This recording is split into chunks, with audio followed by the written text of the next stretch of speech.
அஸ்ஸலாமு அலைக்கும். ஹாய், எல்லோரும் எப்படி இருக்கீங்க? நாங்கள் ரொம்ப நல்லாயிருக்கோம், அல்ஹம்துலில்லாஹ். சேவிங்ஸ் பற்றின வீடியோ போட்டிருந்தேன், பதிவு பண்ணியிருந்தேன். மாஷா அல்லாஹ், எல்லோரும் சப்போர்ட் பண்ணியிருந்தீங்க, ரொம்ப நன்றி. அடுத்தது சேவிங்ஸ் பற்றின ஒரு சின்ன பதிவு தான் நான் பதிவு பண்ண போகிறேன். அதாவது எனக்கு வந்து நான் இதுக்கப்புறம் செய்ய போகிறத தான் நான் பதிவு பண்ணுறேன். இன்ஷா அல்லாஹ் என்ன மாதிரியே எவ்வளோ பேர் இருப்பீங்க கண்டிப்பாக. ஏன்னா ரொம்ப காலமாக வாடகை கொடுத்து இருக்கிற எவ்வளோ பேர் என்ன மாதிரி இருக்கிறீங்க. அதெல்லாம் கணக்கு பண்ணி பார்த்தீங்கன்னா நம்ம ஹஸ்பண்ட்ஸோட உழைப்பு தான் அதில் கண்டிப்பாக போயிருக்கும். நம்ம சம்பாரித்து சேர்த்து வைக்க முடியாத காரணமே நமக்குன்னு ஒரு சொந்த வீடு இல்லாமல் இவ்வளோ நாள் இருந்துட்டோம், வளர்ந்துட்டோம், எல்லாம் ஆயிடுச்சு. நமக்கும் பசங்க ஆயிட்டாங்க. இதுக்கு மேலே நம்ம பசங்க வந்து ஃப்யூச்சரில் அந்த மாதிரி இருக்கக்கூடாது.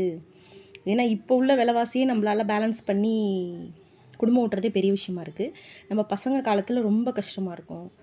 ஸோ அவங்களுக்குன்னு இருக்கிற ஒரு சின்ன வீடோ பெரிய வீடோ இருக்கிற ஒரு சொந்த வீடை நம்ம இது பண்ணி கொடுத்துட்டோன்னா கண்டிப்பாக அவங்க லைஃப்பில் வந்து அடுத்தடுத்த ஸ்டேஜுக்கு போகிறதுக்கு அவங்களுக்கு யூஸாக இருக்கும். அதனால் இந்த பதிவு யாரும் உங்கள் மனசை புண்படுத்தவோ இதுலோன்னு நான் வீடியோ பதிவு பண்ணலை. நான் வந்து இப்போ அடுத்தடுத்து ஸ்டெப் எடுத்து வைக்க போகிறத உங்கள்கிட்ட ஷேர் பண்ணிக்கணும்னு ஆசைப்பட்டேன், பதிவு பண்ணுறேன். உங்களுக்கும் இந்த மாதிரி இருந்துச்சுன்னா கண்டிப்பாக இந்த மாதிரி ட்ரை பண்ணி பாருங்கள். நான் சொல்லியிருந்தேன், ஏற்கனவே ஒரு வீடியோவில் சொல்லியிருக்கேன், வந்து நகையை விற்றுட்டு தான் வீடு கட்ட ஆரம்பித்தேன்னு. அந்த வீடு பாதியிலே இருக்குது அப்படின்னு சொன்னேன். பாதியிலேங்கிறப்ப வீடு கட்டினவங்களுக்கு இல்லை கட்டிகிட்டு இருக்கவங்களுக்கு கூட தெரியும். எப்படின்னா அஸ்திவாரம் போட்டு வீடை கொஞ்சம் எழுப்பி அந்த செவுரோடு நிற்கிது. இதுக்கு மேலே வந்து ஸ்லாப் போடணும், ஒட்டு ஒட்டணும், பூச்சி வேலை எவ்வளவோ இருக்குது, கரண்ட் வேலை எவ்வளவோ இருக்குது அதில். வீட்டில் டைல்ஸை விட்டு தள்ளுங்க, நம்மளுக்கு ஆடம்பரம் வேண்டாம். அதுக்கப்புறம் நம்ம காசு இருந்தால் கூட உள்ளே போய்கிட்டு கூட நம்ம அதெல்லாம் செஞ்சுக்கலாம், பிரச்சனை இல்லை. அதனால் இன்ஷா அல்லாஹ் துவா செய்யுங்க. நான் இதுக்கு மேலே நான் சேவ் பண்ணி அது மூலியமாக வர காசை சேர்த்து வச்சு இது வந்து மே மாதம், இப்போ ஜூன் ஆகிடுச்சு. இன்றைக்கி நான் இந்த வீடியோ பதிவு பண்ணும்போது ஜூன் 1. அப்போ இதுலேருந்து கணக்கு பண்ணி சேவ் பண்ணி எவ்வளோ நம்மளால் சேர்க்க முடியுமோ சேர்த்து அதை காயினாக வாங்கி வச்சு அதை நம்ம உடனே வாங்கி உடனே விற்றா லாபம் கிடையாது நமக்கு எந்த ஒரு பொருளுமே. ஆனால் இப்போ தங்கத்தை பொறுத்தவரை ஏற்ற இறக்கங்கள் இருக்க தான் செய்யுது. இறக்கம் இருந்தாலும் ஏற்றம் தான் அதிகமாக இருக்குது. நான் போன வீடியோவில் அதான் சொல்கிறேன், இப்போயும் அதான் சொல்கிறேன். அதனால் நம்ம நம்பி இன்வெஸ்ட் பண்ணலாம். அதனால் நம்ம எவ்வளோ காசு கிடைக்குதோ, உண்டியல் காசு சில்லற காசாக இருக்கா அதையும் மாற்றி பணமாக மாற்றி உண்டியலில் சேர்த்து வைங்க. சேர்த்து வச்சு அந்த காசை போய் இன்வெஸ்ட் பண்ணி காயின் வாங்குங்க, 1/2 கிராம்லேருந்து வாங்குங்க. ஏன்னா ரொம்ப கம்மியாகவும் வாங்கினா வாங்கலாம், இருந்தாலும் அதுக்கு நம்ம கொடுக்குற அந்த கூலி, ஜிஎஸ்டி இதெல்லாம் நம்மளுக்கு இதாகிடும். அதனால் ஒரு 1/2 கிராம் 1 கிராம்ங்கிறப்போ கொஞ்சம் வெயிட் பண்ணியே வாங்க, பிரச்சனை இல்லை. வாங்கிட்டு அதை கொண்டு போய் விற்றோம்னா நம்மளுக்கு கேஷாக கொடுத்துருவாங்க. போட்டோம்னா அந்த கேஷை வச்சு தான் இப்போ நான் அடுத்த ஸ்டெப்பு எடுத்து வைக்கலான்னு முடிவு பண்ணியிருக்கேன். இன்ஷா அல்லாஹ் துவா செய்யுங்க. கண்டிப்பாக நம்மளுக்கு வந்து இறைவன் துணை நிற்பான்னு நம்பிக்கையோடு நான் செய்கிறத. இப்போ நான் இந்த என்னோடய உண்டியல் சேவிங்ஸில் நான் வாங்கியிருக்கேன்.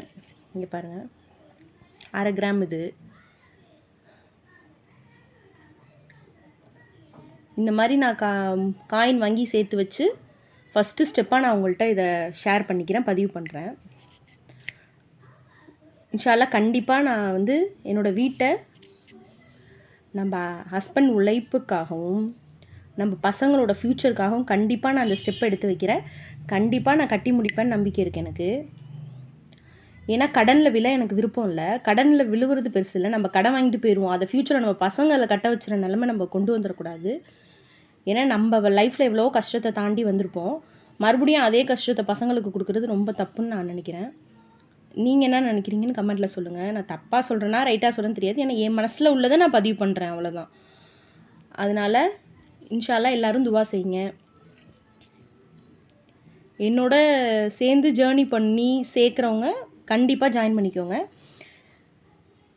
இன்ஷா அல்லாஹ் இன்னிலேருந்து உங்கள் சேவிங்ஸ் ஆரம்பிங்க. ரூபாயாக இருந்தாலும் இலக்காரமாக நினச்சிடாதீங்க, கண்டிப்பாக போட்டு வச்சு சேருங்க. ஏன்னா இப்போ பேங்க்கில் லோன் எடுக்கிறதுலாம் நம்ம பெரிய விஷயமே கிடையாது, லோன் கொடுத்துருவாங்க. அதுக்கப்புறம் நம்ம அதை திணறிட்டு நின்று நம்ம ஹஸ்பண்ட்லாம் வந்து ரொம்ப கஷ்டப்பட்டு உழைக்கிறாங்க. வெயில் மழை பார்க்காம தான் வெளிநாட்டில் இருந்தாலும் சரி, உள்நாட்டில் இருந்தாலும் சரி, எப்பேற்பட்டவங்களா இருந்தாலும் சரி, அங்கேயும் அவங்களோட உழைப்பு இல்லாமல் நம்ம ஒன்றும் கிடையாது. அதனால நீங்கள் இன்ஷா அல்லாஹ் நல்லபடியாக துவா செய்யுங்க. உங்களோட மணியை வேஸ்ட் பண்ணாதீங்க. முதல்ல நீங்கள் ஃபோனில் தூக்க வேண்டியது ஆன்லைன் ஷாப்பிங்கை எடுத்துருங்க. எடுத்துட்டு சேவிங்ஸ்லாம் முடிச்சிருங்க. சின்ன சின்ன பொருள் தேவைப்பட்டால் நேர்லேயே போய் வாங்கிக்கோங்க, ஒன்றும் பிரச்சனை கிடையாது. வச்சுருக்கவங்க வச்சு வாங்கிக்கோங்க, அதை பற்றி விருப்பம் இல்லை. நான் அதுக்கு ஒன்றும் சொல்கிறதுக்கு நான் ஆள் கிடையாது. என்னோட இதை நான் சொல்கிறேன், நான் செஞ்ச விஷயத்த சொல்கிறேன். எடுத்துகிட்டு அதனால் நான் அந்த என்னென்ன ஆன்லைன் ஷாப்பிங் இருக்கோ எல்லா ஆப்பையுமே நான் எடுத்துட்டேன். அதுக்கு பதில் நான் இன்வெஸ்ட் பண்ணிவிட்டு கண்டிப்பாக நான் வந்து வீடு கட்டுவேன். துவா செய்யுங்க இன்ஷா அல்லாஹ். என்னோட அடுத்தடுத்த பதிவை நான் எப்படி சேர்க்குறேன், எப்படி நான் வீடு கட்டுறேன், எந்த அளவுக்கு இது பண்ணுறேன்னு கண்டிப்பாக உங்களுக்கு வீடியோ கண்டிப்பாக நான் போடுவேன். நான் இப்போ எதோட நிற்கிதுன்னு சொல்லிவிட்டு கண்டிப்பாக அடுத்த பதிவில் என்னோடய வீட்டை வந்து நான் உங்களுக்கு வீடியோ எடுத்து நான் கண்டிப்பாக போடுவேன். அஸ்ஸலாமு அலைக்கும்.